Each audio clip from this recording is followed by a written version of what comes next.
I have a question. My mother is turning 65. She has coverage through her employer. She needs to know, does she have to start Medicare?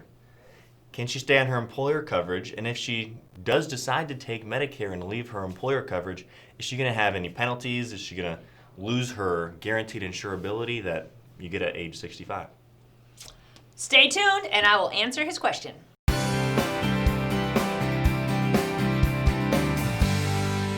Hi, I'm Sylvia Gordon with the Medicare Family. This is my son. I'm Elliot Sharples Gordon. This is my mom. I'm not turning 65, but his question you get a lot from your clients, right? All the time. They're trying to help their parents or they're themselves. They're saying, I don't want to quit working. Do I have to get off my employer group insurance? And the answer is maybe. Depends. So Can't really tell you. The defining factor is where do you work? How big it is? And the federal requirement is, does it have 20 or more full-time employees? So when you're working for the big corporations, no, you don't have to get off. You don't have to sign up for Medicare. You don't have to pay for Medicare Part B. That can save you lots of money. Unless you want to. Why would you want, if you're still working and you're able to stay on your employer's group health plan, why would you want to get off of it? Well, we talk to some people who don't get a good deal from their employer group plan. But they think they do. People that are paying $700 a month on their employer plan, and then we tell them on Medicare you can get a way better deal, and those people are happy to. But a lot of people don't question it. They're like, well, my employer pays for it. He pays 100% for the premium. And I was like, well, what's the deductible? And they're like, $5,000. Well, what is the copay? Yeah. It's horrible. Uh-huh. And they're thinking, oh, I got it. Yeah, but it's a terrible benefit. Let's actually sit down and look at what you are getting. Yeah. Because sometimes we say, oh, please stay there. If you have prescriptions or a younger spouse, that's really common. The auto workers, we used to say, oh, this is beautiful. It's got dental, vision, chiropractic, massage. But that was a different world. Now, a lot of times we just sit down and look at the benefits, look at the cost, and we decide, because you have the option if you have 20 more employees. Do you want to stay there or do you want to go on Medicare?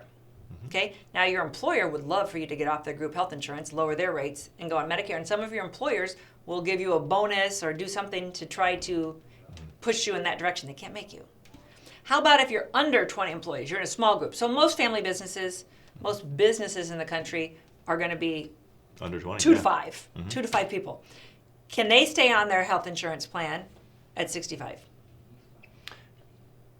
I would say it depends on their relationship with their employer. So the answer is yes. I don't know. I trained him. I think you should be. There's a lot of the question you should have asked me. The question there. You should have asked me is, do they have to take Part B? Because that's the thing, is they can stay on there if they want to, but do they have to take Medicare Part B if they're under 20? And the answer is yes, because Medicare will become their primary insurance, regardless if they have insurance through their employer or not. You don't have to take Part B if you're in a company with more than 20 lives. And Part B is going to cost you about $150 a month. So if you don't need it, don't pay for it. And a lot of people just make that mistake because they don't get the proper advice. So how many people call you with this a week?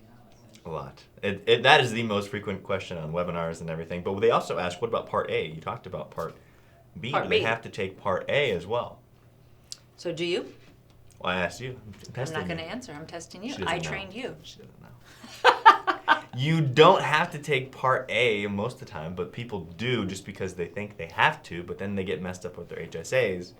So in most situations, it's don't take Part A if you're not required to. So if you do have a health savings account at work, I have a video on that. Check in my playlist or search for it. We talk about HSAs a lot, but because it will mess you up. If you take Medicare A or B, if you have any other health insurance, you cannot contribute to your HSA after age 65, nor can your employer contribute to your HSA after 65. You can still do it, but you don't reap the tax benefits, and you will have some accounting problems on the back end, so don't do it.